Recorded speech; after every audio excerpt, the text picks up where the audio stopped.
You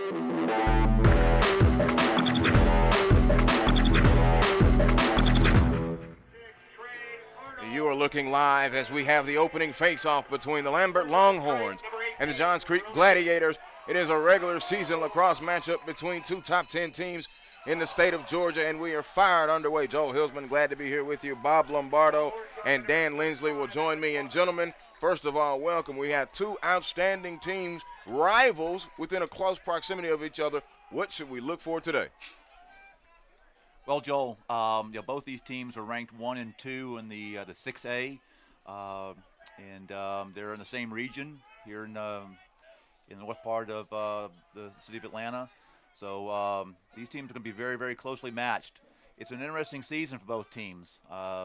Johns Creek has handled a couple of teams quite easily, Roswell and Centennial, and the Roswell and Centennial are the only two losses that Johns Creek that Lambert has had this year.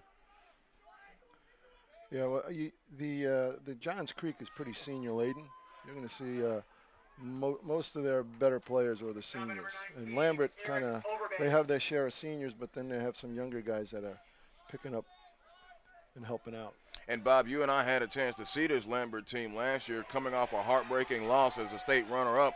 Overbay with his first shot missed. Now Johns Creek coming back this way. A team destined to get back, and they've got championship experience. Oh yeah. This team, and they're deep, and they just keep sending kids at you. It's a tough bunch to coach against. Lambert's had the two state championships, 2011 and 2012, and this is Johns Creek's 5th year in the program. Johns Creek, they are in the maroon, and Lambert, they are in the white. The Longhorns and the Gladiators in Longhorn country. And glad you are with us here on SUV. Lambert now on the attack, back. Taken away back in the backfield.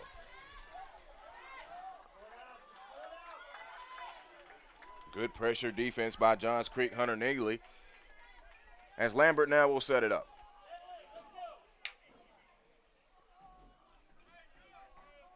Well, I know. I've been told by their coach their toughest defender is Neely. He covers generally the best offensive player for the opponent, so you're going to hear a lot of him. Hunter Neely, number 27 of Johns Creek. Right. Overbay working with it now. Swings it back to the top to Matt O'Rourke. So O'Rourke and Overbay play catch outside of the box.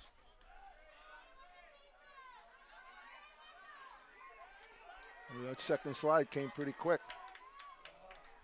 Good defensive help coming up by Gray Overton. I'll tell you what, we're going to see really good goalie play out of both goalies. Gomez, he has a career record here at Lambert for the most saves. And the goalie for Johns Creek, he's got a 58% save rate. So they're both outstanding goalies. We got a flag down on the play, guys. Did we? I missed that. It was in front of the, oh, there it is. Flag back on the play. And I guess one of the great things about having Dan here, Dan, a former referee, what was this call here for the flag? It looks like offsides on Johns Creek. So it looks like Lambert's going to have a 30-second man advantage. 30-second man advantage for the Longhorns, who are in white, and they've got the crimson-colored numbers, and the crimson, all in crimson is Johns Creek, or garnet, deep garnet, or maroon with gold numbers, as Lambert now working to this goal to the right. Shot is low and wide. Shot by number 19, Eric Overbay. Overbay with his second shot attempt, the sophomore. Very much valuable to this team last year as a freshman, so you have youth, but you also have experience when you talk about Eric Overbay. Not only that, he's the second leading scorer for them, so. Yeah, he had 6 goals last weekend against a very good McCauley team coming down to visit them from Tennessee. Yeah, they're always a tough bunch to play against, McCauley. But Overton had 6 goals against him, all from the midfield position. Overbay with it now. 19 drops back out of the box. And they will work it around. Setting up and being patient. Overbay moves to the left. Overbay goes in. Shot low, block goal. That's Mason King. Nice Mason King on the save.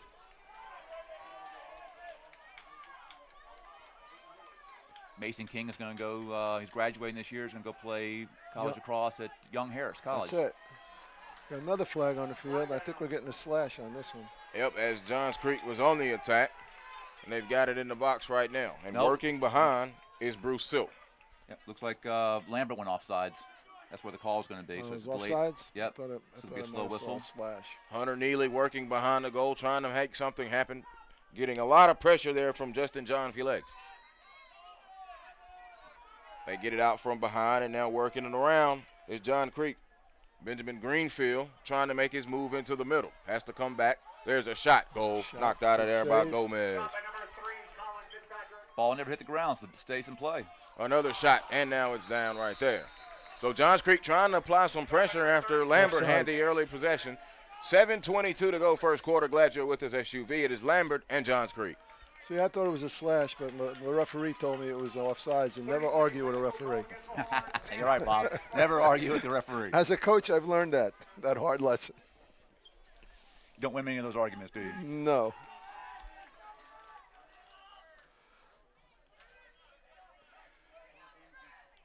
John Creek now will put it in play. See what their man-up offense can do.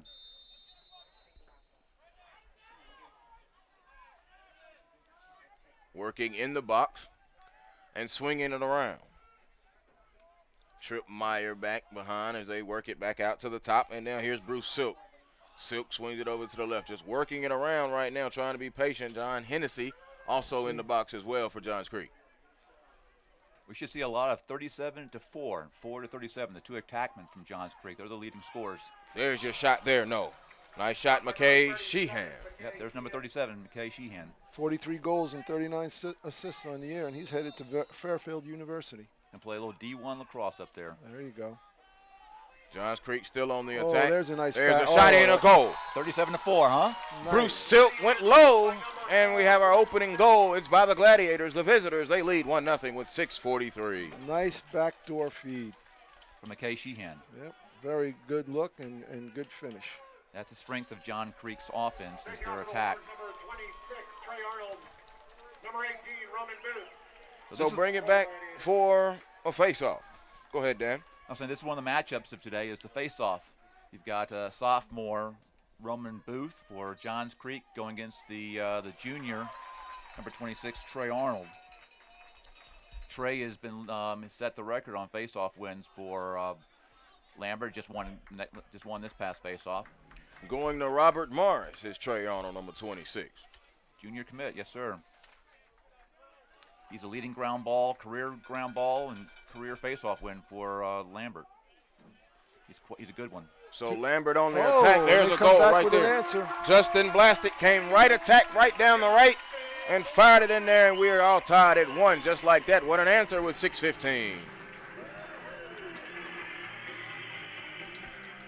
And we take a look here at the replay, and Justin Blastic got a lead charge, headed into the block, came to the right, and it was there, and a good shot, and the goalie had no shot at it, and we are even at 1 up. Gladiators. Roman Booth. For the Longhorns, 26, Trey Arnold. So Arnold in at that face-off again for Lambert. And Lambert's going to come away. Oh, should have came away with it. It got scooped up there by Jared John Felix.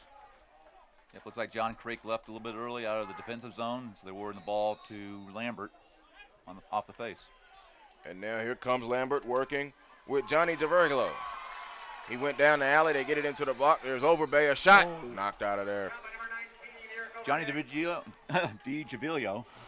That's a mouthful. Yeah, Oh, say I'll it. leave that one to you. Say He's it two a times. freshman. He's a true freshman. Yeah. You don't see that often. Pressure on Mason King now in goal as Lambert is working on offense, and they're on the attack. And Alex Walker, a sophomore. Swing it back around and now skipped out. It's into the alley, and they'll take it back. And here's Jake Stanford, a senior midfielder. He enters the box, moves to the right. Good defensive pressure coming in by Overton. He shoots, it's high. Yeah, Jake is one of their top shooters from Lambert. You'll see him shoot right-handed, but he's a left-handed player. He'll go both ways. Ambidextrous, that's what we call it. Lambert trying to make a move in and hit. Johns Creek able to scoop it up, and here they come back this way. Off to the races. Being applied pressure, they get it down. Benjamin Greenfield there, the midi, that got it down into the box for Johns Creek, and the Gladiators work In behind is Griffin Coggins, a junior attack. See, I like what he did there. He didn't force it. He didn't try to beat two guys. He took it down the alley, got it into his attack, and then they reset. Benjamin Greenfield tried to use sleight of foot and some trickeration to get free. Did not work, and now he comes off. I think you can see Johns Creek just kind of run a slow down offense. They don't want to get into a run and gun situation with Lambert. No, they don't. I mean, Lambert's got numbers, and you just don't want to do that. Otherwise, the fourth quarter, you'll be in trouble. John Creek working it with Matt Moore in the midi. Seniors, they go into the box, and they set up the O. Swinging it around. Colin Fitzpatrick, big, tall attack number 3 here on the left side of the offense. We'll see if he can attack as well. Johns Creek, as you mentioned, Dan, being very patient and deliberate with their offensive set. There's that slide. A battle for it across in the right alley. And Johns Creek, the Gladiators, now will come and set it back up again with Bruce Silk, who had the first goal. We're in a 1-1 game at 3:55 to go first quarter. Fitzpatrick shot no. Gomez was there, recovered by the Longhorns, and now here they come. Chris Price, the junior defense, holding with it, swings it into the middle, and that is to Justin Blasick, who has the goal for Lambert. Blasick across the half line, now moving into the box with it. Sends it deep around, and they'll work it around. He's got Colin McElvoy back there with him, and they swing it back out to the top. And here comes John DeVergio. Neither team having much problem clearing the ball against each other. The clears have been good. Haven't been contested as toughly as we've seen before from both squads. No. Shot by number 6.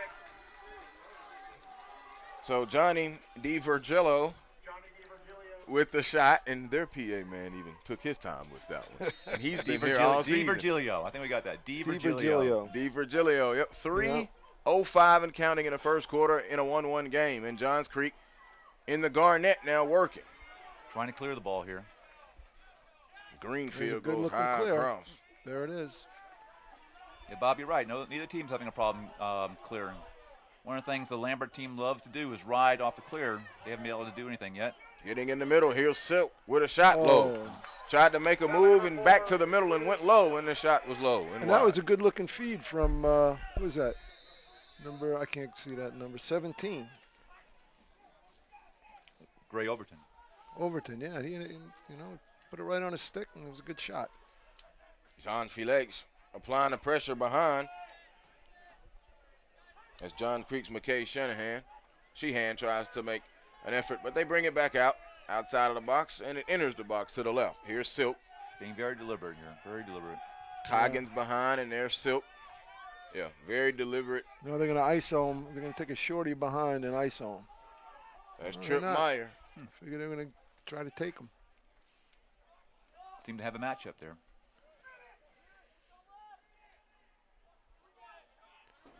Working in behind. Coming up on 2:15 to go first quarter. On the ground.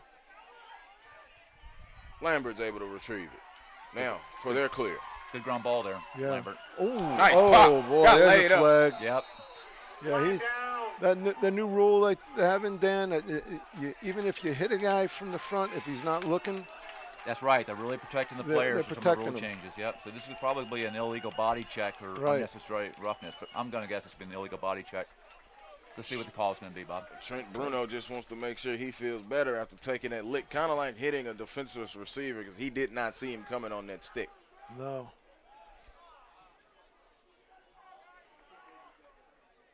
Man advantage for the Longhorns.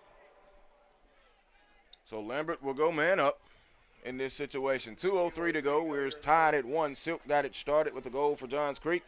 And then coming back was Justin Blasick moments later, 28 seconds later to tie it. We both missed the referee's call there. We didn't see what the actual call was, so It's a 1 minute I'm going to penalty. I assume don't know. it's I'm 1 minute assuming releasable. Probably. It could be unreleasable. Yeah, I'm not sure. I didn't see him give that sign, so.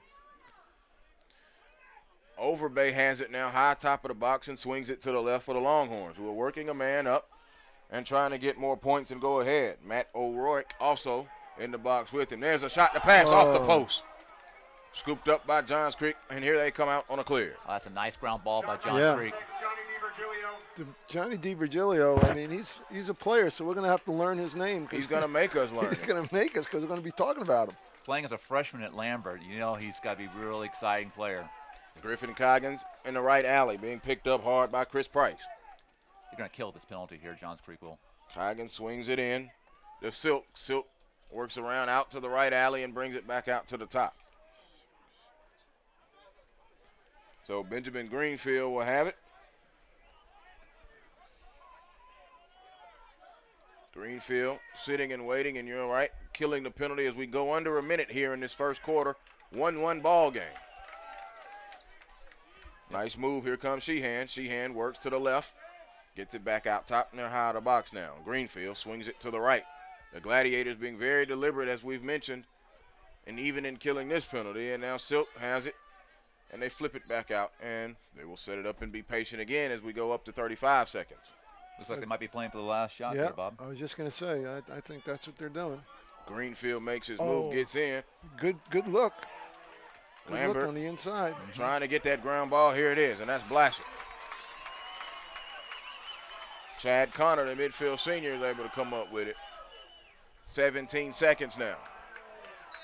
Good defensive play there by John. You know, it was smart. He didn't touch the ball, but he got in his vision, and the kid just missed the pass. Gladiators with it. 10 seconds left in the quarter. Yep.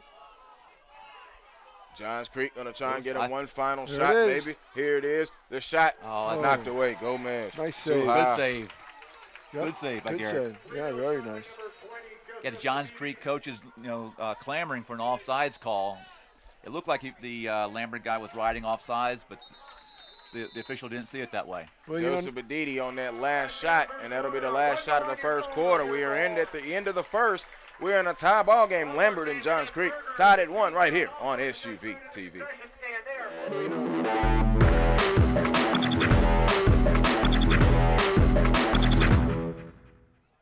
You know, correct me if I'm wrong, Dan. You have the option of having a 2-man or a 3-man crew, or are we all doing in high school always 3-man? Well, I think we're seeing a lot more 3-man officiating crews today on, especially the big games. And region games. It's still up to the option of the high school if they want to spend a couple extra dollars and get that 3rd-man official. But what I'm seeing is that all the large, the big three, the big regional games are always having a 3-man officiating crew. Yeah, I noticed when we have bigger games over at Peachtree Ridge, we'll have a 3-man crew. And it's interesting, you're getting a lot more offsides with that 3-man crew.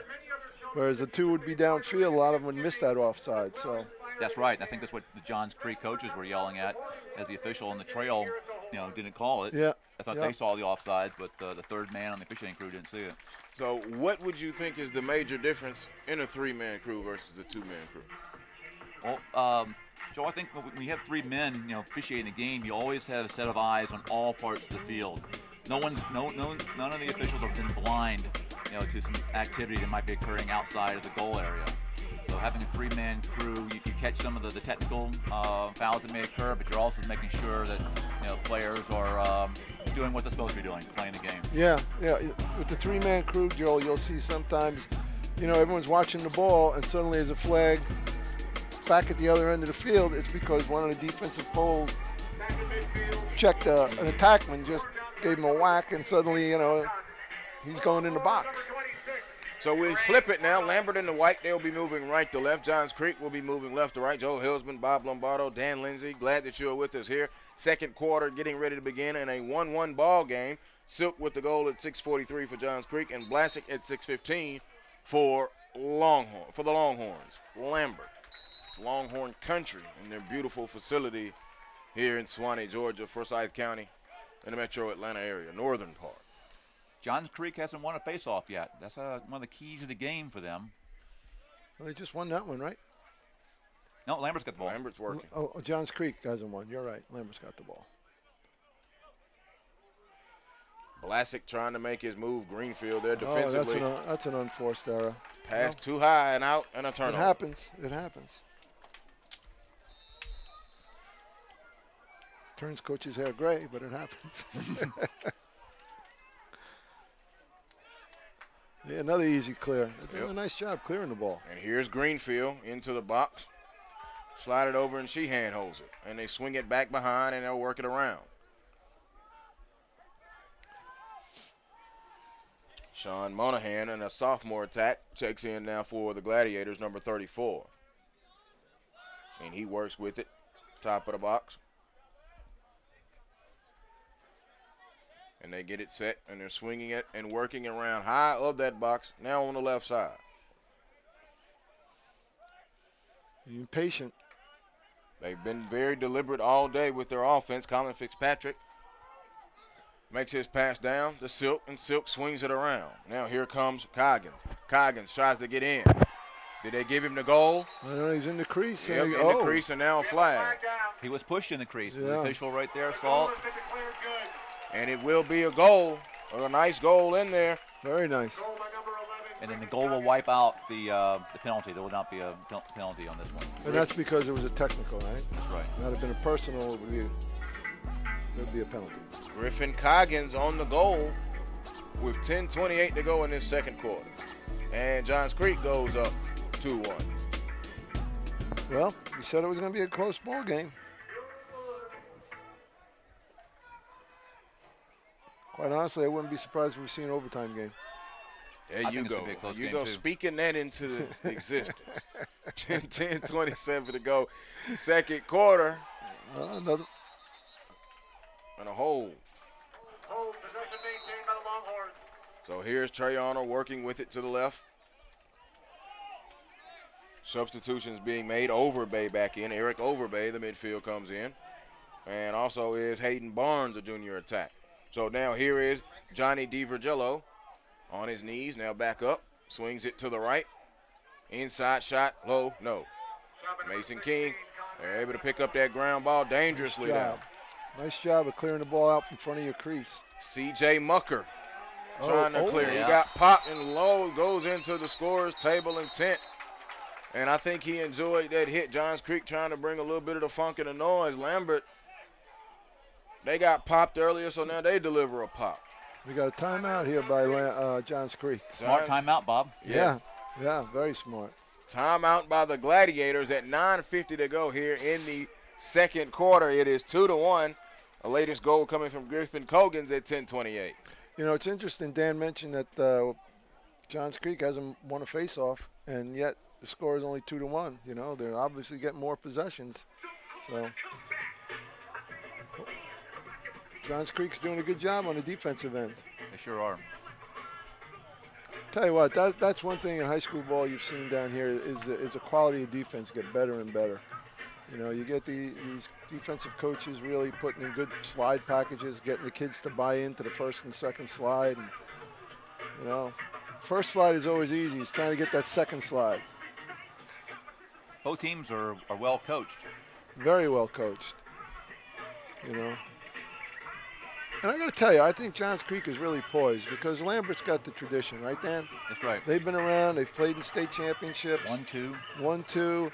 Johns Creek, like you mentioned earlier, relatively new team, but these kids are bought into what the coaches are doing and putting it out on the field, and they have a very good product.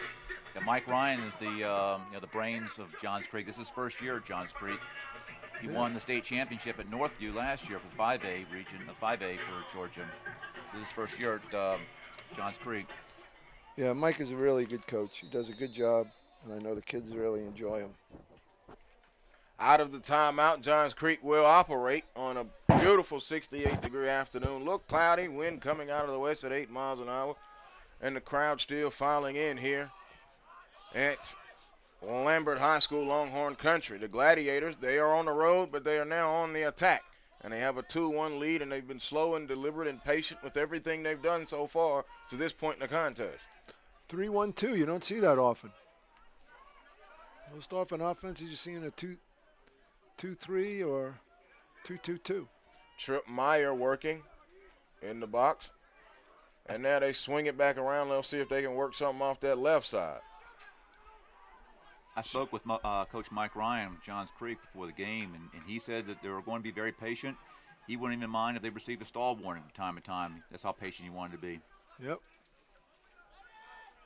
On the attack, working good defense in from Lambert and Chad Connor. Nice, And there's Wow. nice shot. That was pretty. That's McKay Sheehan. Yep. That Sheehan, he's a player. He really is. I like watching him. Johns Creek takes a 2-goal advantage on the Sheehan goal at 8:46 to go. McKay really timed that up well. You know, a lot of good off-ball movement, waiting Right, for that pass to right. come into him. And he put it right on the money. Sheehan didn't have to move his stick at all. He just got the feed and turned and put it high right corner or left corner, and Really worked that in, and real nice. a goal that puts them up by 2. 8:38 to go, and now Lambert will try to answer there on the comeback. Trevor Holmes. Holmes moves in. Holmes, stick, ball on the ground, scooped up, and now here comes Johns Creek. That's Gray Overton. Overton in control as they look to clear now. Defensive pressure coming across. Good anticipation. Hunter Shepard trying to make it difficult, but they'll get the clear. Another good clear. They're beating that Lambert ride, that Richie Wayman ride. Silk moves from the left alley and goes back in behind now. Richie, that was Dan that said that, just so you know. Well, Richie was an attackman. He's an All-American attackman out of Navy. Yep. He's the head coach of Lambert, and one thing he wants his attackman to do is ride hard. And Fitzpatrick, excuse me, go ahead, guys. we got two coaches that went to the same high school. Jimmy Harkin for Johns Creek and Richie Wayman, Ward Melville up in Long Island. No kidding. Yep. We don't see that very often down here in Atlanta. Well, it's down here in Atlanta. They're coming. They're all coming. Fitzpatrick on the attack from top of the box. Look to go down the right side. Nothing there. Now we'll bring it back. Good defensive pressure coming in from Lambert and Jake Stanford. Lambert's got a new player that just transferred from New York. And you know what? Matt O'Rourke, Jr. from Ward Melville transferred. Ward Melville, yeah, the pipeline. From the northeast to the southeast. That's right. Working in behind. There's Nice. a cross in the middle. Shahan could not get it. And John Felix with good defense. I tell you, and that was a really good handle. That ball was at his feet. Scoop trying to get the ground ball. Just can't do it. There goes a pop right there. that's- Greenfield picked yeah, it up there and you we've go. got a penalty. That was a push in the back on a loose ball. And we got a little dust up right now. Good dust up here between Bruce Silk, number 4, and Johnny DiVirgilio for Lambert. Kind of got into a little pushing match right there. You know it's serious. A little dust up, a little emotion there. Well, they're crosstown rivals. They're going to have that, right? Yep, right down the street from each other. We mentioned Northview, and you guys did just a moment ago, and they're in the area as well. You pass all 3 of them to get here. That's true. I like the scrappiness of number 6, Right. Lambert, Johnny DiVirgilio. It's a freshman, and he didn't give any quarter to the defenseman from Johns Creek there a second ago. Overbay clears it. There's Stanford, and Stanford swings it over now to Matt O'Rourke. And O'Rourke going to attack down the left side, goes back in behind. Unable to scoop it up was Conrad McCorvey. It's on the ground. Got the goalie out. He better get pop. back in the cage. He better.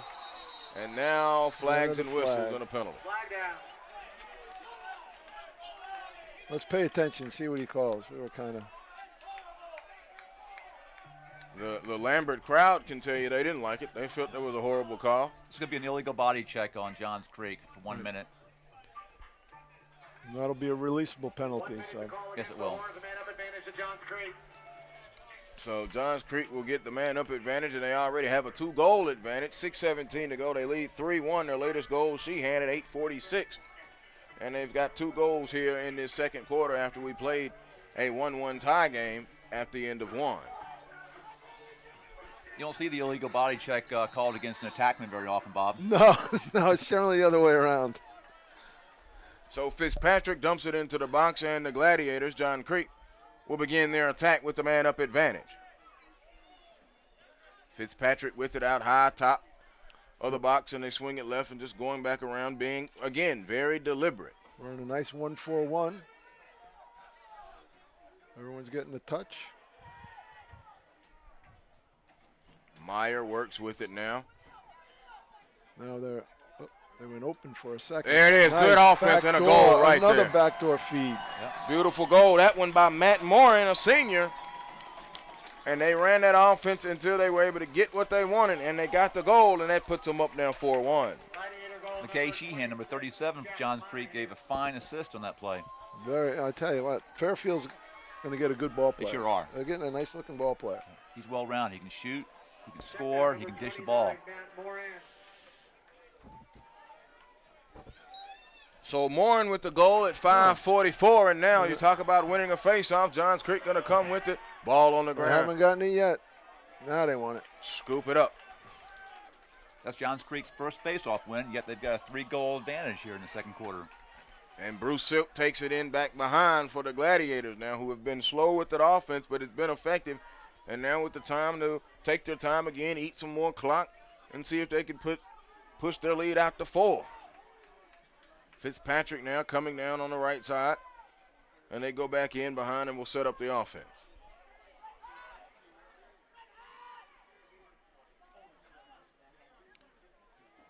Yeah, they're taking out a shorty behind, ISO on a shorty. You'll see teams do that. They'll get a midi matchup and they'll bring a shorty, a short stick covering them, and they'll go behind because most short stick middies don't play behind much, and it's a little uncomfortable place for them to be. Turnover there, so Lambert now will take it, coming back this way, and they get that clear and work it down now from the right alley into the box and go back in behind. So the Longhorns down 3 goals now.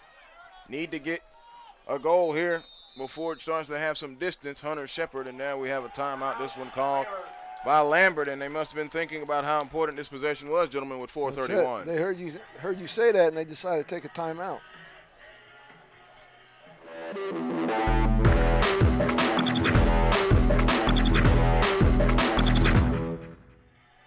Welcome you back in to Lambert High School. It is Johns Creek with a 4-1 lead over Lambert. Lambert on the possession and called a timeout. So, gentlemen, 4:31, the key right now for Lambert, obviously to score, but, I mean, what else do you think they need to do before this gets out of hand? I think they'll reel them back in. I don't think this is going to be a lopsided score by any means. Do you remember our championship game last year? Mm-hmm. The score got to 8-4, and he was telling us the lady to sing, and I said, "Well, you better slow down yet." The way the momentum was, but you know the one thing about that game, they went on a 5-goal run and came from behind. The physicality of that game, that's the one thing I remember. Yeah. Roswell was very physical. Lambert seemed like in full control, but Roswell just continued to beat him up. And then on that day, it was a slow, deliberate offense from Roswell, right, and very physical that led them to that first state championship. Mike Ryan has taken something out of Stephen Ianzito's playbook from Roswell. That's the head coach of Roswell, Stephen Ianzito. You know, if you can get the kids to play that way, more deliberate, it does a lot. It keeps the kids more focused, using less energy. But you see, when they get tired, they begin to lose focus. So when you get in these run and gun games, that's when you see a lot of balls thrown all over the place. Griffin Coggins scored earlier to make it 2-1. He's up to 19 goals on the season after that goal for him at the 10:28 mark. So 3 straight goals for Johns Creek here in this second quarter, and they lead 4-1. I was mentioning earlier, their senior-laden team, Johns Creek, and Groggins is the only junior in the top scoring category. So he's going to be leaned on hard next year, I'm sure. That experience will improve invaluable in a few weeks when the playoffs begin. Absolutely. Working in now for Lambert is Stanford. Stanford really being picked up and harassed by Gray Overton. They work it around. There's a shot. It was deflected off low to the left. Shot was low there by Matt O'Rourke.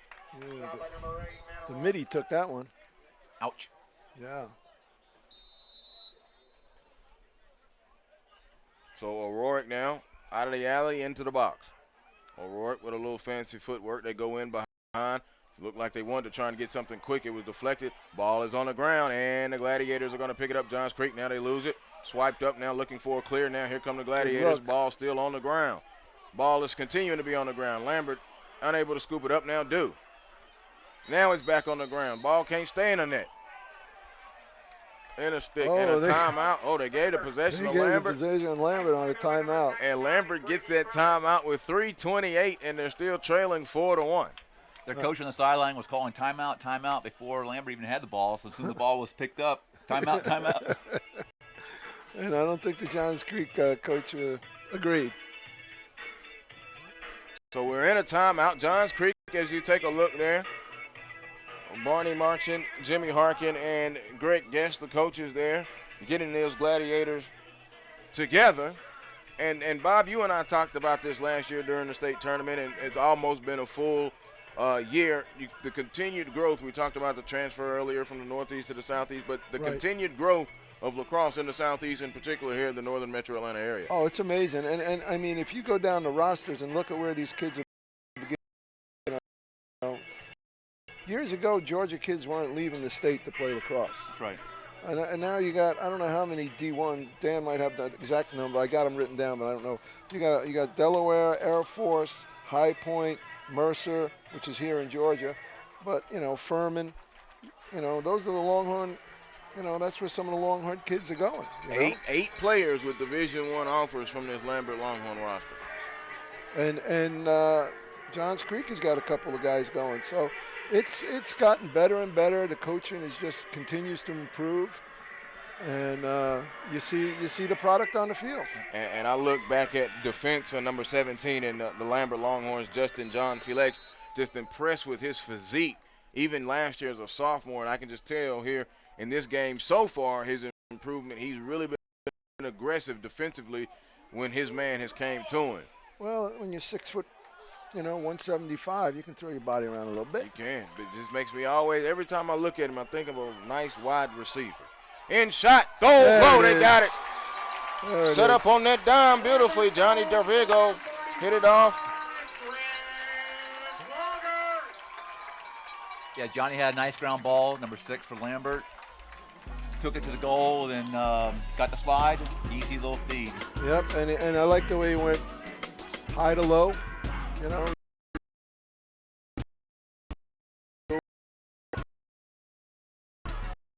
Nice job.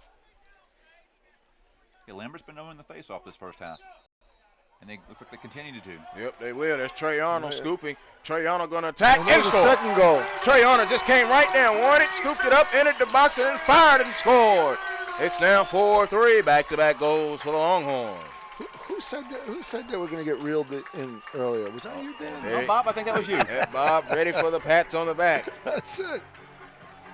Well, good teams never go away. They don't, and they're two good teams. This is going to be, you know, I'm not surprised if we're sitting here watching an overtime game. I'm going to tell you one more time, don't speak that word into existence. Yeah, because you're leaving us at halftime. Yeah, we got to work extra. Maybe not. Pace is good. Allen gets that. No, hey, I love it. When you compete and you have two good teams like this, and if you need, as we call it, free action, free overtime, hey, let's do it. And you know what's nice to see is it's been good play. Yes. It hasn't been sloppy, not a lot of drop passes, bad throws. Not overly physical. Nope. They're just playing the game the way it should be played. Grant Plogger in behind, who just scored that goal prior to Arnold attacking. They had Overton wide open in a cut. He did. Yeah. He was trying to hit him. Scooped up there. Mason King in goal. Oh. Gets it out, and now here comes Drew Stewart on a clear. Sloppy play here. There it was. Scooped up. As soon as I comment on a good play, John we have Felix. the ball all over the field. Hunter Shepard now working on the left alley, moves into the box, and now goes in back behind. Under 2 minutes now here in this first half. 4-3 and back-to-back goals by Lambert. Now they're trying to find an equalizer right here. Shepard is working. Yeah, we got a flag down. Overbay moves to the middle. Overbay goes around a screen almost. Overbay now spins and wheels it back out. Now he's going to decide to go deep down and go back in behind and set it up. I think we got one of the John Creek polls going to be called for a slash there, Bob. Yeah, that's what I'm thinking. Overbay on the attack and shot. Nice save, Mason nice King. save. The shot taken in by Alex Walker on the attack. Yeah, there you go. 1 minute slash call coming. Can't get his number, but he's going to the box. Site number 14. 14, yeah. John Creek. That is Drew Stewart. He's in the sin bin for 1 minute. That's it. 1 minute left. John Creek, man-up advantage for the Longhorns. So Lambert will be working with the man-up advantage. And on the attack for the Longhorns, Jake Stanford, number 5, We've talked about DiVirgilio, Johnny DiVirgilio, number 6 on the attack, Eric Overbay, and they work it also with Alex Walker, and the end behind, of course, number 45, Grant Plogger, who just scored that last goal for Longhorns. Wow! Wow, what a nice pull. A rocket in that right corner. He went up high with it. We're tied. Matt O'Rourke with the goal. 3 unanswered now by the Lambert Longhorns. We were talking about Matt O'Rourke just a little while ago, the transfer from New York to Ward Melville. That was a righty rip. Unbelievable. You couldn't have placed that ball any tighter in the corner. Just went flying by that left shoulder of the goalie, Mason King. A laser and a dart from O'Rourke to junior midfield. And we talked about the college commitments. That's Air Force. Yeah, Matt knows where www.ilovecorners.com is. 32nd goal of the year for O'Rourke.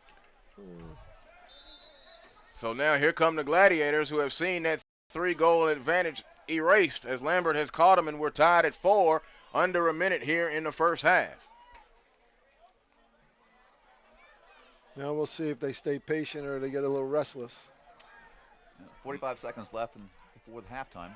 Yep, at least you got to get a good shot off here. I agree. Meyer tried to attack. There's a move. There's your shot. Greenfield, it's low and no, and Gomez scoops it up. It's a good-looking shot. Nice bounce shot on the play. Tried to clear it, but Greenfield's going to get it, and now we've got a whistle.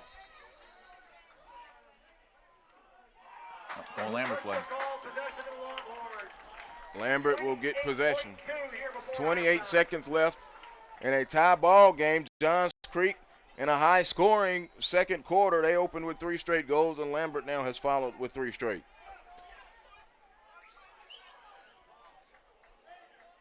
Yeah, pretty interesting. Looks like they, after a 1-1 first quarter, both teams figured either one out. Johns Creek just took a timeout, I think. Yeah, that's what the official signal that Johns Creek had taken a timeout. 28.2 left. They don't act though as though they're going to go and have a timeout. Yeah. Some discussion on the field between the referees. And whatever that was, the timeout won't be used. They're going to go ahead and go as the clock now moves.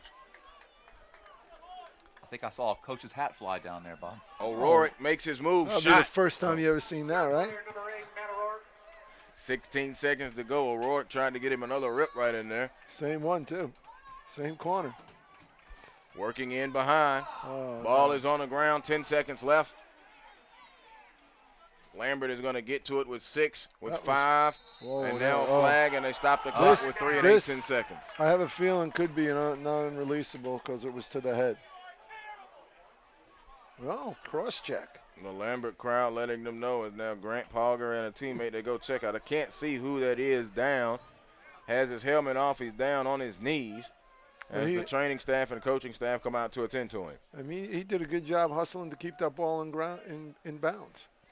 Yeah, but that's the Johns Creek LSM, C.J. Mucker, that issued the cross-check. Number 1, C.J. Mucker. He's going to Limestone. I think that's Michael LaHood that's down. I can't see the number on that. Looks to be okay. He's on his knees and rubbing his face. 25 is down. Okay, that's Alex Walker on the sophomore attack, all right. Guys, I know C.J. Mucker is a good player, smart senior, but that wasn't a smart foul right there with 3 seconds left and the ball deep in the corner. I think he just got a little high with the stick. It happens. I don't think it was intentional. Yeah, I don't think there was anything dirty about that one at all myself. 3.8 to go in a 4-4 game, in a game that the second quarter has seen an explosion of goals. 6 goals scored together, 3 each side, after we played to a tie 1-1 after 1. Lambert's just going to hold on to this ball, play for the second half. Yep, they'll get possession. So. Looks like Alex Walker's okay.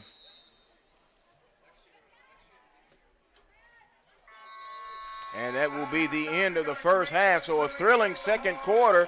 Saw Johns Creek score the first 3 goals and go up 4-1. Lambert made their run. They scored 3 unanswered. We are even at the half, 4-4 between Lambert and Johns Creek.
We welcome you back in to Lambert High School second half action. I'm Joe Hillsman, joined by Bob Lombardo and Dan Lindsley. 4-4 ball game, an interesting second quarter. Each team with 3 goals as the third quarter is underway. And remember, the penalty at the end of the half, Lambert on offense, moving left to right, all in the white. Johns Creek, they are on defense. They are in the Garnet and goal. Like that, the Garnet and goal. Yep. There's a shot. Shot by number 8, Matt O'Rourke. Matt O'Rourke, who already scored on a beautiful rip shot here earlier in this contest. He likes the high cheese. Yes, he does, and ripping it around. We saw Johns Creek be very deliberate and patient in the first half. Lambert not so much. But now we've got a stoppage of the clock with 11:28, or resetting the clock back to 11:28. I don't think the clock was rolling. Bob, I like this midfield line that Lambert has on their man-up offense. These guys, all 3 of these guys can shoot from the outside hard.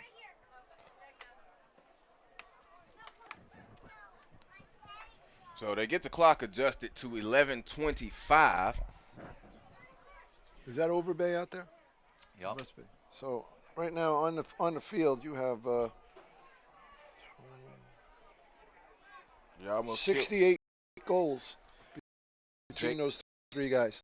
Jake Stanford, number 5. Johnny That's why they're on the DiGiorgio, field. Overbay, Matt O'Rourke, Walker, who's back in. He got shook up near the end of the first half. He's back in. Alex Walker, 25, in white, a young sophomore. So Lambert is working There it his is shot. again. And so O'Rourke, his second goal of the day, his 33rd of the season.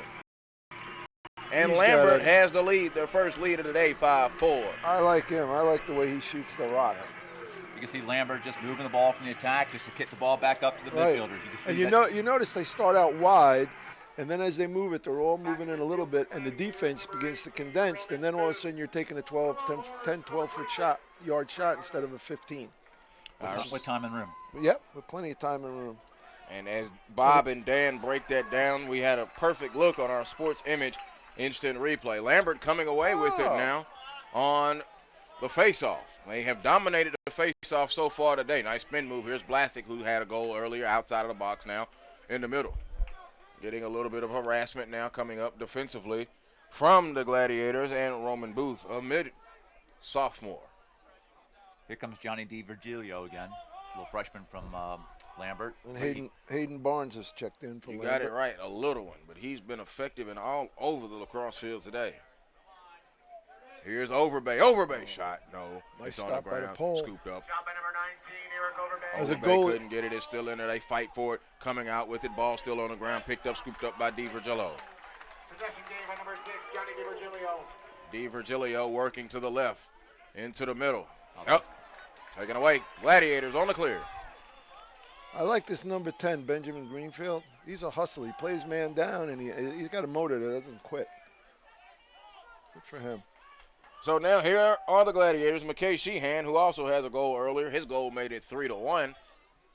When they went on that little 3-goal run and went up by 3, and now all of a sudden you look up and Lambert's up by 1. They've scored 4 unanswered. 9:40 to go, and the Gladiators taking their time as they have the majority of the day on offense. Matt Morin, a senior midi with it, as they swing it back around and work it back, and there's Joseph Adibi.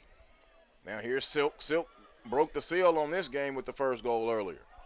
Ball is on the ground. Sheehan is going to go and chase with John Felix. Felix is really giving him the business. His ball is still on the ground. Now he scoops it up, Sheehan. Nice box out on that pickup. So here's Silk. Silk swings it to the left. Yeah, Mike Ryan's got the team still playing a nice settled offense. Yeah, they're not panicking, even though they're down a goal. They're not, showing signs of any panic. Sheehan makes his move, goes on John Felix. The shot is low. Gomez on the cup. Nice save there by Garrett. Garrett Gomez, the senior goalie, will play his college ball at Furman, right up the Highway 85 in the Greenville, South Carolina area. And go play for Richie Meade, Richie old Meade. Navy coach. Played with him at Nassau Community. Alex Walker got away from the alley, goes in, and then shot it right in there. Mason Sims gets it, but the ball's on the ground. They're He yelling scooped he's it. over. They don't see Yeah. those other 2-3 guys behind. I love the intensity from the crowd, though. Yeah.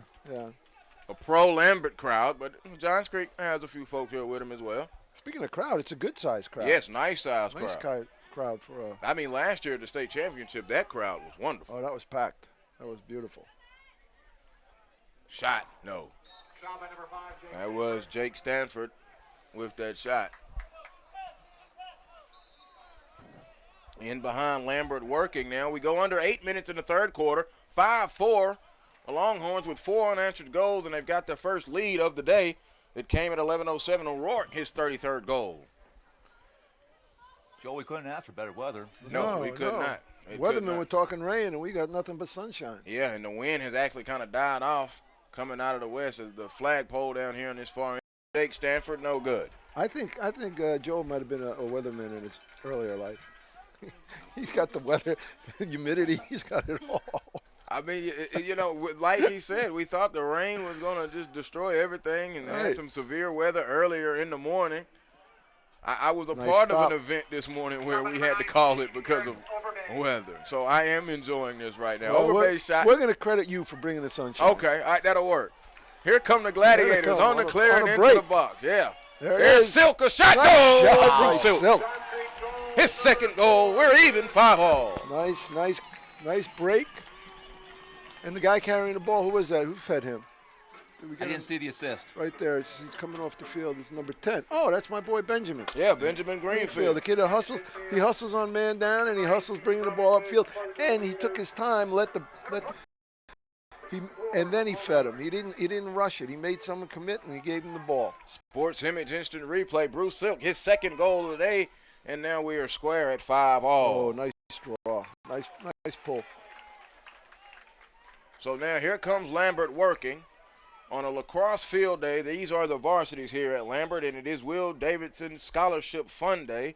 Will Davidson, a member of an infant who tragically lost his life to sudden infant death syndrome, and today they're honoring him with all of the with all the lacrosse events that they're having today here at Lambert, including this doozy of a varsity at 5'5". In the middle shot. Oh, nice feed. Oh, that was a nifty Nice little look. goal. Yes. Number 16. And Lambert. hey, and that was your did I get this? McAvoy on that goal. Oh, Conrad McAvoy, number 16. 16. Oh, Yeah, 16, McAvoy. Conrad McAvoy Jr. Oh, but who fed him? Was it the Johnny D. Johnny Virgilio. D? Yeah, Johnny D. D. Johnny D had the feed on that one. Yeah, I think that's what we're gonna go with. Johnny Johnny D. D. Johnny D. You earn a nickname when you play well. That's right. Lambert goes back up 6-5 with 6.5 to go, third quarter. We talked about the weather. See, the sun came out, but it is cloudy. another- Covered the up. Oh, Trey Arnold's killing it on the he's face-off. killing Yes, it. he Lambert. is. I'm telling you, he's doing what he needs to do. Here's Trevor Holmes working with it, 47 and white. Now low ground ball across. It'll be scooped up by Hunter Shepard.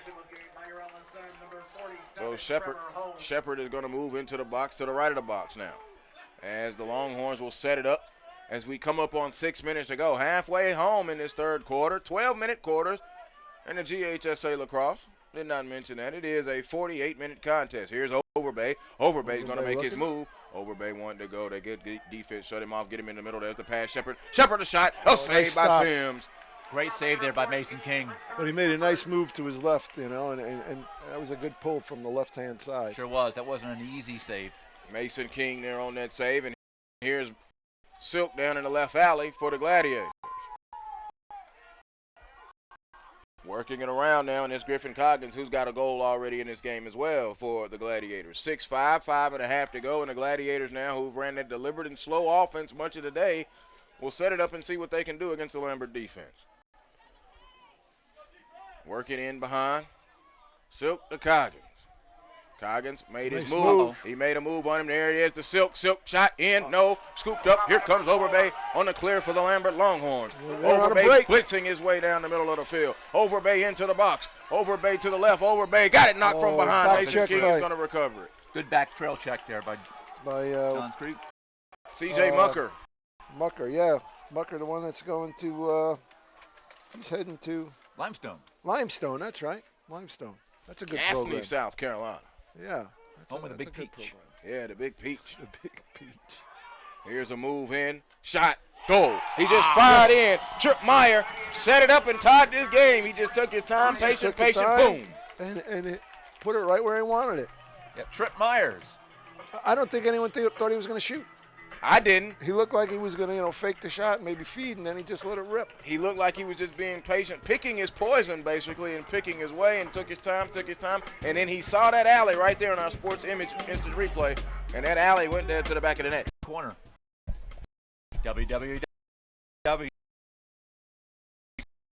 www.ilovecorners.com again. Both teams have I like snipers. it. I got to say, there's some snipers out here today. Yeah, O'Rourke, he ripped a laser there. Greenfield picks it up for the Gladiators, who now will look to try and take the lead. They have not had the the lead. flag's Flag down. coming in late. Yep. Mr. Official didn't like something. It's a rare. I think he's looking at the bench. Yep, that's a rare face-off win for Johns Creek, and then somebody must have said something. And Coach Josh Sagal, the head coach, former football player for Lambert in his collegiate career, upset. And he's business down here on this side. 4:09 now moving in. Shahan over to Silk with a little nifty dip to Greenfield. His nice. shot is low and Yeah, wide that was a nice touch pass right there. Didn't waste any time cradling, just got it in and out, and almost another goal. Good ball movement. Yep, like I thought. Conduct foul. Was it on the bench? That was Meyer's first goal of the game on that last goal at 4:40. So we're at 4 minutes exact here, third quarter. So we have a 30-minute conduct foul on 30-second. 30-second, I'm sorry. And number On- 20. Was it on a player or was it on the bench? Now they call it a number 20. Oh, I didn't see that. Okay. Chad Connor. Chad Connor, a senior midfielder. And whoever it is and whatever it is, head coach Josh Sago just is not in agreement with it. Period. He still wants an explanation. Exactly. There, Joel. He wants something to make him feel better. He's got both of the refs now right there. He's going to join them on the conference. So now Johns Creek's head coach Barney March is going to come over also. He's not going to let Sago get all of the explanation. And now the refs are asking him to go back. Intensity. I like it. It reflects well on your team, though. If your coach is into it, and that's all he wants is an explanation. And now he must have been warned, so he goes back. He didn't like it. Whatever the end result was, Coach Sago doesn't like it. He's just going to have to deal with it in a tie ball game at 6-all. Well, to your point, you know, your coaches expect the kids to go out and fight for them, and they want to see their coach go fight for them as well. So I give my credit to Coach Sago. And it's not just Sago now; it's the entire staff. So obviously, there's been a stern warning issued down by the ref. Well, now they got a 2-to-1 advantage when you come to numbers on the staff. Yes. Lambert's got 6, and you know Johns Creek's only got maybe 3. So this is a very seasoned officiating group, so they've got their best officials on this game. Taking a look at the crowd as they await to see what the end result of this is going to be. Isn't that referee Fuller out there? That's Pete Fleury. Pete Fleury. Yep, Yeah, that's my old friend Fleury. Pete Fleury, and it looks like it's Landon Hunsucker. Okay. The fraternity that is officials. Yeah, no, good group. So we have gotten everything straightened out, and we're back now to live action. Under 4 minutes ago, And Johns Creek on the attack. 30-second. There you go with the 30 minutes. Wow, I didn't know the penalty was that severe, Bob. Boy, that's a tough one. So 30-second man advantage here. Yeah, we for almost Johns lost Creek. it. We were man up. Ball is on the ground. Don Felix tried to get it. Now he may get hit with a slash. Guys, Oh, I'm looking at, he's coming off right now. Longhorns. Colin Fitzpatrick, I like his physique. Big, tall kid, number 3 for Johns Creek. I'm really ready to see him rip and get a goal. I think we had Johns Creek stepping into Yeah, the into the crease. crease. Into the crease. I concur. So now here comes Chris Price. Price on the left side. Ooh. Spin, he lost it. Ball is on the ground. No one was there, though. So Gomez has to come out of net and pick it up. Yeah, they're calling a timeout. timeout. Smart timeout. I'll tell you why. You get 20 seconds once you get possession in your end to get it into the box. Yep. And once that ball starts bouncing around going the wrong way, that clock is going. That's right. So that was And a you see smart Gomez, timeout. the goalie for Lambert, he was at the 35-yard line. Yeah, he was so far way out. upfield. They didn't want to turn the ball over there. Exactly. No. And then Johns Creek, their closest man was McKay Sheehan to it. But still, to your point, yeah, a good call there. And we talked about this, especially, Bob, I keep referencing last year because that's the last time we worked with each other. But 20 seconds to get it into the box, you get the stall warning. I like how you keep the lacrosse in the game. Right. Well, like we said earlier, these are both very good coaching staffs, and you can see by the product they put on the field. Good, talented kids that know how to play the game. 3:21 third quarter, 6-6 ball game, two goals aside since the 4-4 break at the half. We were tied at the end of one. We were tied at halftime, and we're fittingly tied now. This might just come down to the last possession there, Joel. Yep, sure could. Or overtime. When you get into the fourth quarter and the possessions really matter. Yeah, and that's where Lambert might have a little advantage because they've been kind of owning the faceoffs. Mm-hmm. But to the Johns Creek's defense is their defense. If you look at their defense, that's a strong suit for them. They have 3 guys going to play college ball on their defense. Their goalie and 2 of their defensemen. So that's why this game isn't a blowout. Lambert isn't just Well, you wouldn't running expect away that with it. from two top 5 teams who very well could meet deep into the playoffs. Right, but my point is their defense is a big part of why they're playing in this game so well. Exactly. Yeah. You have a Tampa commit from Greg Overton.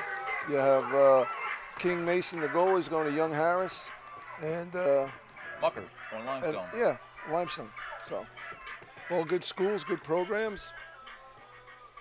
But Joel, you're right. You know, it's quite likely that both these teams can see each other again in the playoffs. So this could be, a game that they're both kind of sizing each other up, maybe not showing everything. Maybe not, but the film still will be studied. Believe it. All right, back to live action after the Lambert timeout. Gomez way out of net now for the Longhorns, who are in white, moving left to right. Joel Hillsman, Bob Lombardo, and Dan Lindsay here with you, SUVtv. Glad that you're with us as Lambert is on the attack. Lambert moving in into the box. Swing it back out in that alley, swinging around. That's Trevor Holmes. That's Plogger, Grant Plogger, who also has a goal today. There's a shot. It's wide right. That's Johnny D. Johnny D pulling the trigger on that one.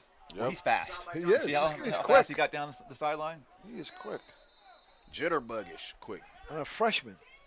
That's the thing that you got. Look at how he will grow in the next 4 years. Shepard with a move. Shepard tried to go in. Good defense there to deny him. They swing it back out. That was smart of Shepard not to force it. Johnny D. Virgillo makes his move. A little step goes down the right side. There's a shot. It's low. Gets He his own recovers. rebound. He swings it back in. They're in the middle. Plogger was unable to score, and King will come away with it. It was a nice pick out of the air by, I can't see his number, but the pole made a nice play on the ball there. That was a nifty ground ball. Yeah. Well, it wasn't even ground ball. He took it out of the air. Nifty is the word of the wise right there. Oh, here we go. Here comes Coggins. Coggins, a goal. It's wide left of the net. We're going to And have now flag. Yeah, maybe unnecessary on number 17. Yeah. And Lambert. Justin Jean Felix. Jean Felix. I think they actually pronounce his name Gene Felix here. Yeah, I believe so. They Felix. can get used to it because his brother's there as well. Jared Jean Felix, a sophomore midi. Mercer is where 17, Justin Jean Felix, will be going, a defenseman, and he's just a junior. He was a sophomore last year on that runner-up team. The other defenseman, Chris Price, he'll be attending High Point University. Playing with his brother Another Zach. D1 program. So And saw some Air Force people here today. I guess they have been pleased with what they seen from Matt O'Rourke so far in this contest. Absolutely. Under 2 minutes now in this third quarter in a 6-6 ball game. Silk worked it around the back, and now here's Colin Fitzpatrick as he swings it over. And there in that, what is that, a 1-4-1? Yes. 1-4-1, yep. Yep, they're changing.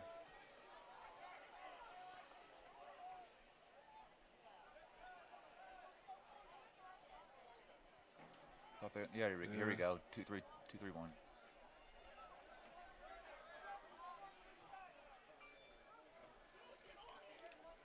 Look for that back door soon. Oh, Got a handle. that's it.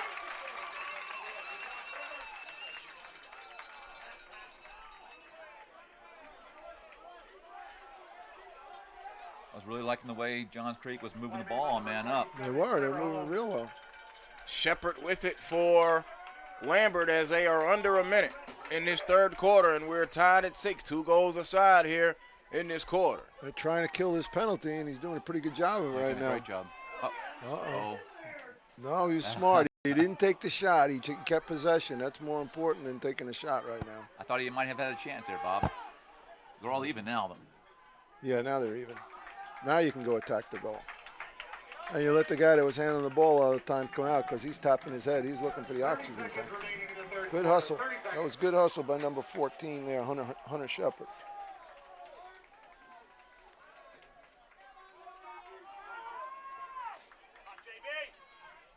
You know, these attackmen aren't used to running a lot. Hunter King gets it saved. Mason King, excuse me. No offense, my son was an attackman, but they like Coming to go back from the with goal 5 line to the seconds. 50. Gladiators, Silk, shot, save. Gomez just flings it long, and we're at the end of the third quarter. And we started it tied. We ended the first tied. We went to halftime tied. We end the third tied. 6-6 right here, fourth quarter action coming up. Johns Creek Lambert right here, SUV.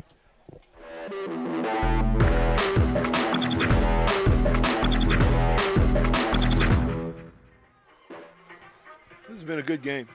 I'm glad I got the call to do this because I'm enjoying watching this game. This is, I guess, what you'd expect. Number 1 and number 2 in the state, right? Well, a lot of teams around the metro area are going to be watching this feed and saying, "Oh, we got our work cut out for us."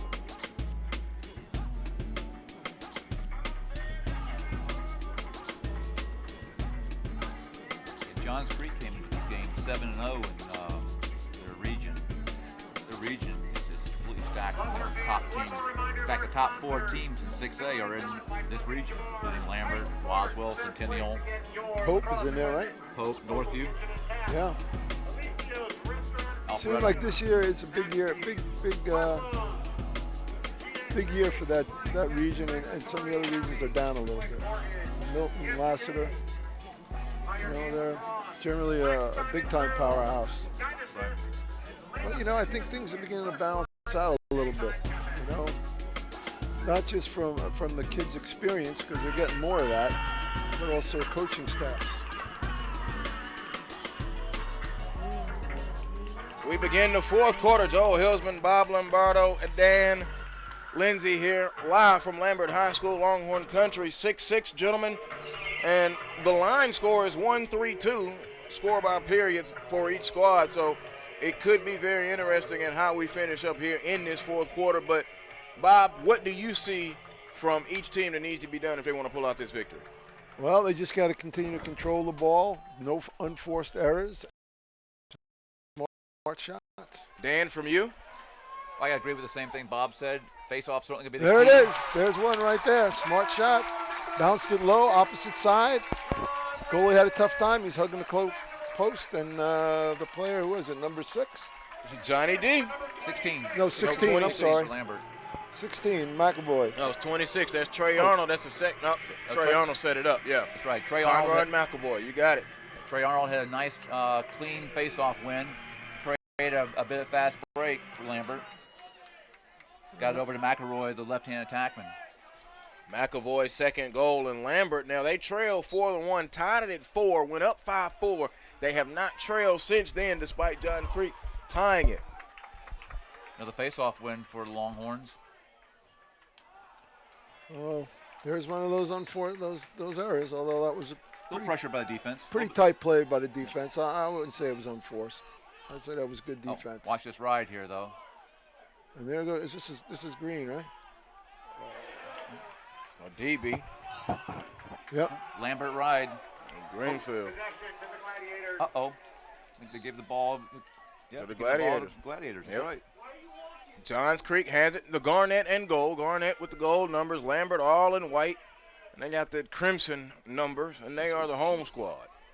11:22, fourth quarter just underway, and we got it underway with a McAvoy goal. Conrad McAvoy, his second, 7-6 at 11:53. We're now down to 11-12 in the contest.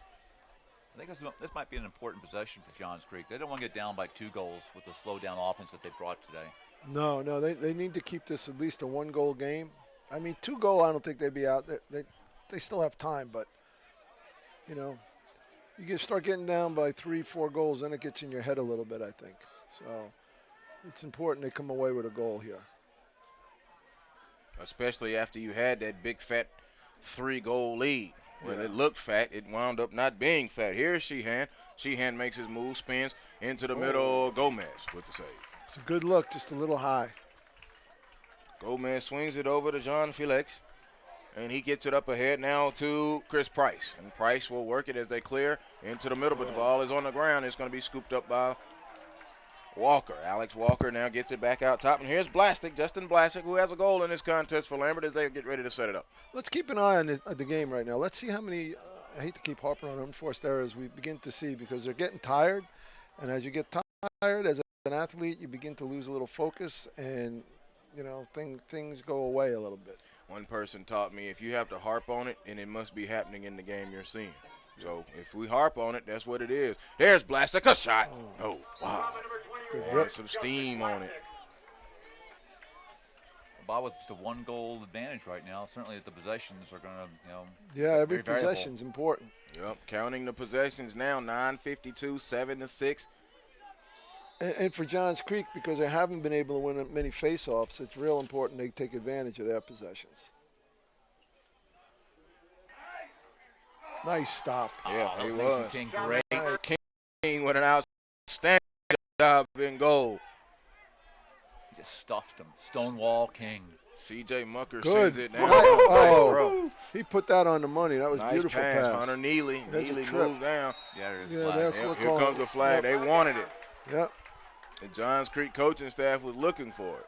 Now this is big for them. They got to score in this man-up. People at home are probably, when they hear this after the game, they say, "What does that guy know?"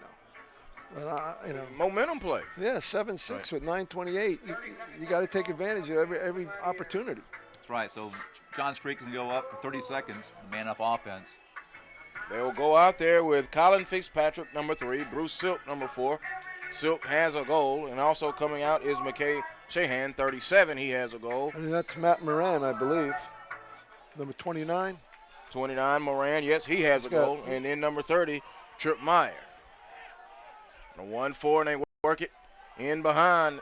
As Silk to Meyer. And Meyer swings it back out to Fitzpatrick. Now he works it over to the left to Moran. Flipping it back and forth and back and forth.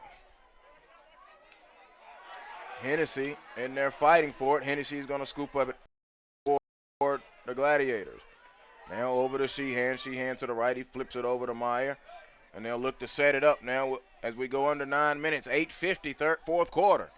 7-6, Johns Creek trailing. Johns Creek had a fat, funky 4-1 lead and blew it. Now they are behind. But they've been deliberate on offense all day. That shot, no wide. Shot, they backed it up. They get possession. So they're still on offense. Sheehan is, he's dancing around a lot out there, trying to draw a short stick defender and get a matchup. Right. Here comes Silk. Silk from behind.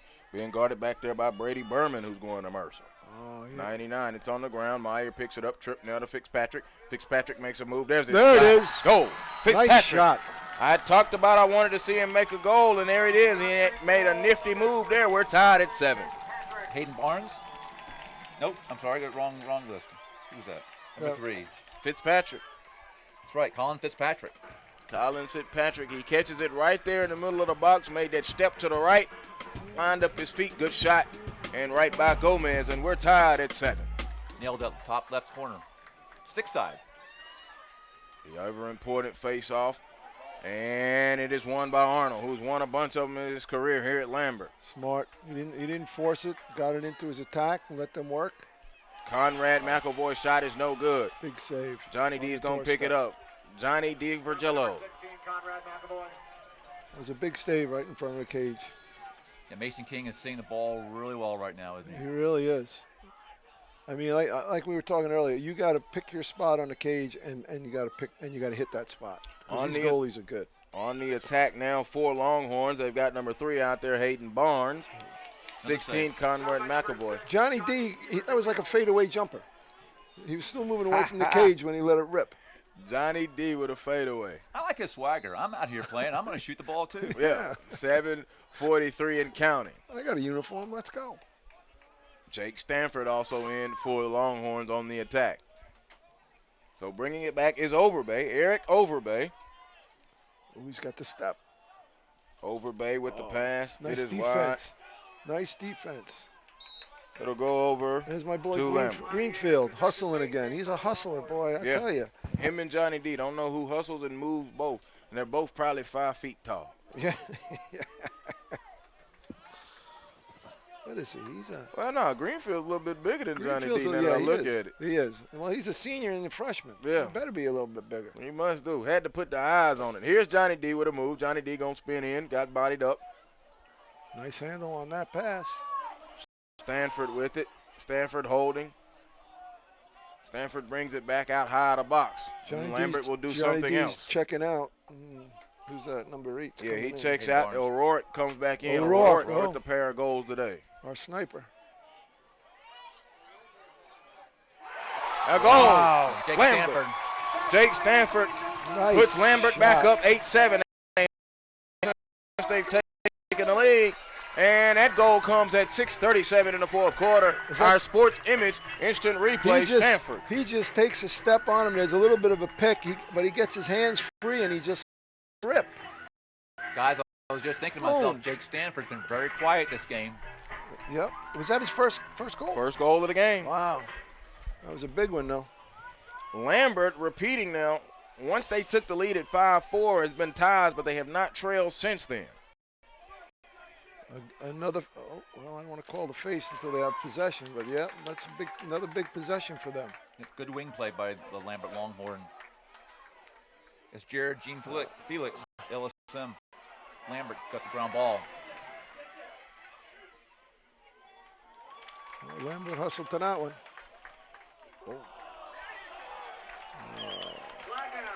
Flag gonna be down. Better get in and play. The ball's live. Into the box, in behind Blasick. The O'Rourke who ripped a shot. No. Oof. Gonna go all the way to the back of side of the. Right about the 16-yard line. They're gonna paint a little X right there for O'Rourke because that's his spot. We've had 5 ties in the ball game so far. It's a Gray Overton for Johns Creek. And assessed a 1-minute foul for unnecessary roughness. 5 ties and only 2 lead changes so far. Exciting game, guys. Yep, Very under 6 exciting. minutes. 8-7, under 6 minutes to go in this fourth quarter. Joe Hilsman joined by Bob Lombardo and Dan Lindsay live here. Lambert on offense. They've got the lead. And a man up. And a shot. Oh, hit the O'Rourke pipe. hit the post. O'Rourke is coming with sheer steam and flames off of his shot. And you're right, paint an X by 16-yard line. Yeah, he gets right there and turns and gets that momentum. He fires that thing out of there. I'm telling you. I don't know the officials. I think both officials have called direction on the out-of-bounds recovery of the shot. They got to get talked about it, and let's see. And, Hey, we're going to give it looking to at Johns Creek. Coach Breo's reaction, I'm thinking it goes to Johns Creek. Yeah, Johns I Creek. think so. Coach Yeah. Wayman's not very happy either. Lambert has not been very happy today. And that's big because That's big. up, right? Or is Yeah. that released? No, he's still Nope, in the he's box. Still in the box. So if you can hang on to the ball, keep it away from their offense on a man up, that's beautiful. Especially with only 5 minutes left in the game. 5:35. yep. Again, that's a hustle play. If you beat the guy to the end line on a shot when you're a defenseman, that's huge. Here comes Bruce Silk down the left alley. And Silk will go in behind with 5:22 to go, 8-7. So Johns Creek with an opportunity now to tie. Looking to kill the rest of this penalty, Joel. Yep. And they're not doubling. Now they are. Now they are. Yeah, here it comes. Yep. But gets it back out. Fourth quarter, legs are tired.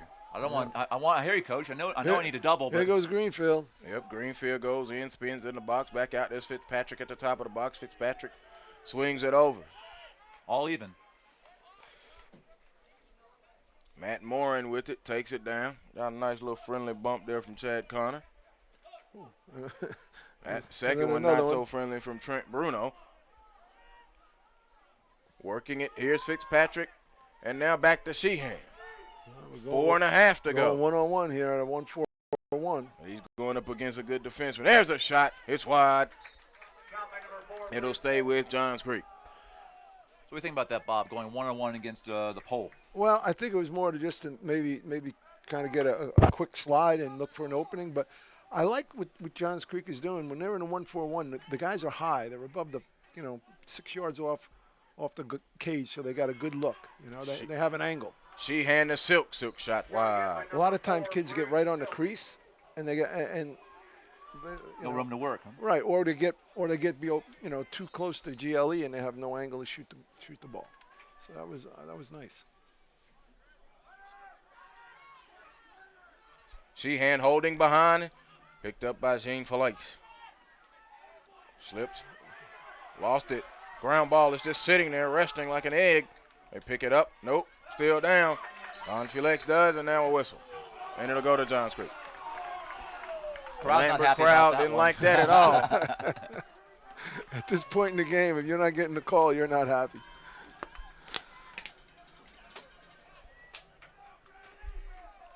So Bob, we're underneath 4 minutes. Do you see Johns Creek changing game plan at all? Or? No, I don't see it. Maybe a little more. A little bit more. They've been patient all day. Well, Every no, I'm possession. sorry, Johns Creek. I'm sorry, I was thinking Lambert. Shot. No. Well, Now I got my thoughts straight. You're talking Johns Creek. What do Yep. they need to do? Now they got to get a little more emergency. They got to get to the cage and take some shots. Little sense of urgency. That's 3:20 to go, and there's Fitzpatrick back out to Greenfield. Greenfield top, makes his move. Greenfield goes, shot, no. Oh, see It that? will go to Good Lambert. hustle. Yeah, Good hustle. We talked about it. The Good hustle there from by Lambert. Trent Bruno by beating that guy to the end line for possession. That's a huge possession. Huge possession at this point, a pivotal point of the ball game with 3:05 to go. So coming up on 3 minutes, Lambert in the white. They're leading 8-7, trying to clear. Here's Overbay. Overbay across. Overbay goes down. He's into the box left side. Steps back into the alley. Overbay now swings it and kicks it. Here's O'Rourke. O'Rourke and Overbay play catch for a minute, and they'll bring it back out. Outside of the box, 2:40. This is where I see Coach Wayman slowing things down for Lambert. Yes. Right. That's what I was thinking about earlier. I was thinking you asked me Lambert what it was, Johns Creek, you were talking about. It doesn't make sense for them to rush. But in 2 minutes, in the 2-minute mark, they're going to have to keep it in the box. So. Yep. So here's Overbay. Overbay moves. He's inside of the box. 2:20 to go. Kick it back out high of the box. And that'll be Matt O'Rourke. I've seen Lambert do this on a number of occasions. They know how, with a 1-goal lead, with a couple minutes left, they know how to kill the rest of the time. They're very good at this. Into the box at 2:05. Going to have to stick and stay now. O'Rourke. O'Rourke now with it. Now we are under 2 minutes. Most teams like to get it behind. Shot. No, O'Rourke. Possession shot there, guys. It'll go over to Lambert, 1:55. Lambert with a 1-goal lead, 8-7. I'd be surprised to see Lambert go to the cage at all. Yeah, me either. They're gonna go into what we would call our Mississippi. Just hold it in behind. Oh, nice play by the pole though. Yeah, C.J. Mucker tried to get in there and muck Yep. something up. There's Didn't work. our guy, Johnny D. Yep, Johnny D in behind. Johnny D over to Overbay. 90 seconds now. Overbay. A shot. Oh, A goal! that's a big goal right there. Insurance right there. Johnny Overbay. Eric Overbay.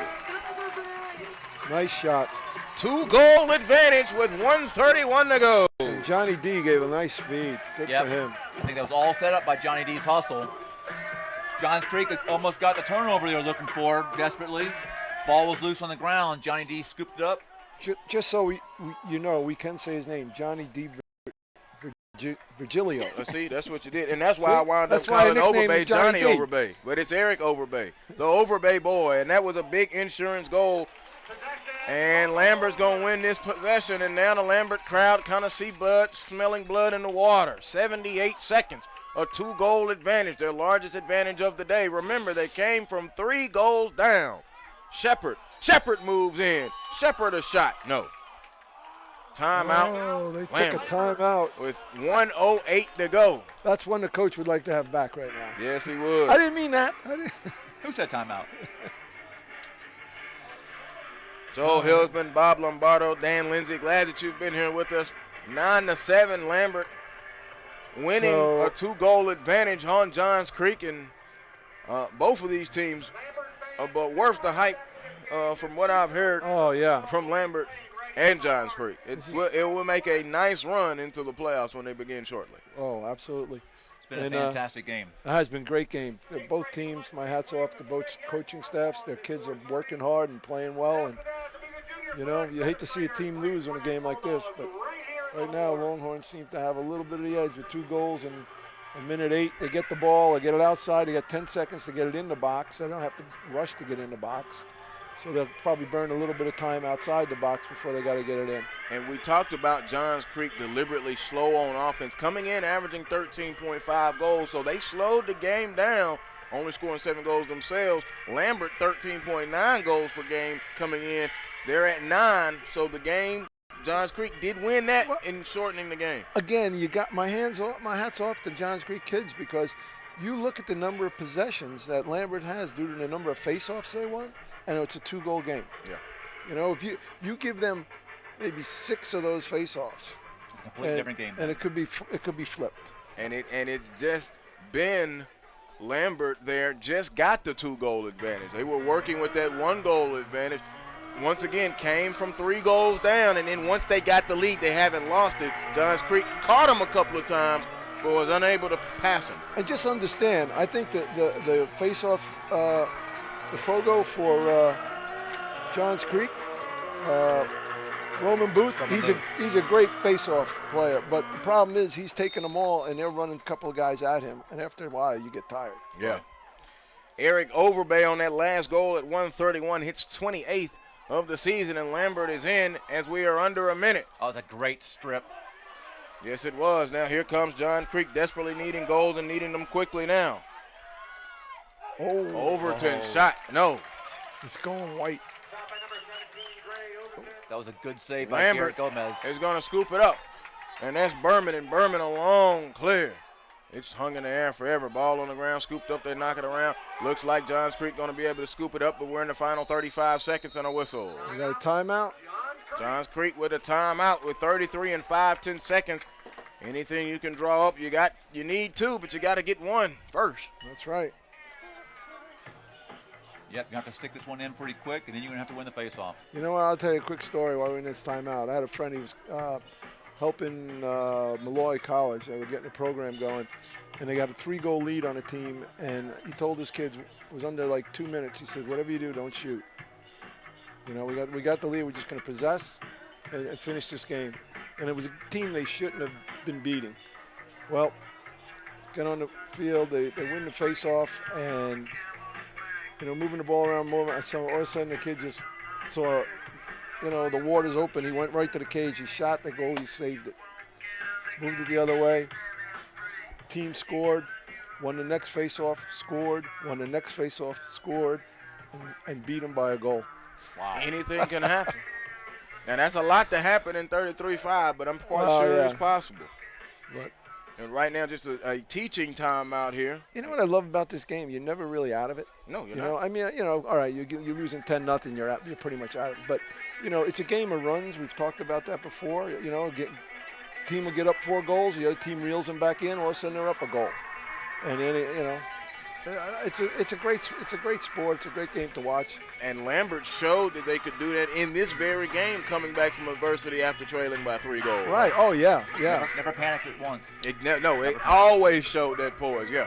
But again, I think both teams are well coached. The Johns Creek players have played outstanding, and you know they have nothing to be ashamed of. The game's not over. I'm not saying they're done, but you know they've shown out really well today. Entered out of the timeout now. Here's Johns Creek. Final 30 urgency. seconds. Yeah, a lot of urgency. Here comes Sheehan. Sheehan moving to the left. Sheehan shot or pass behind. Nope. Into the front. There's Silk. Silk, it's on the ground. Still a He almost hockey styled it in there. Griffin Coggins' his second goal of the day. It's 9-8. Just like the way Coach drew it up. Garrett Gomez had no idea. No, Never the saw ball, it. he just flicked it in when it was at his feet.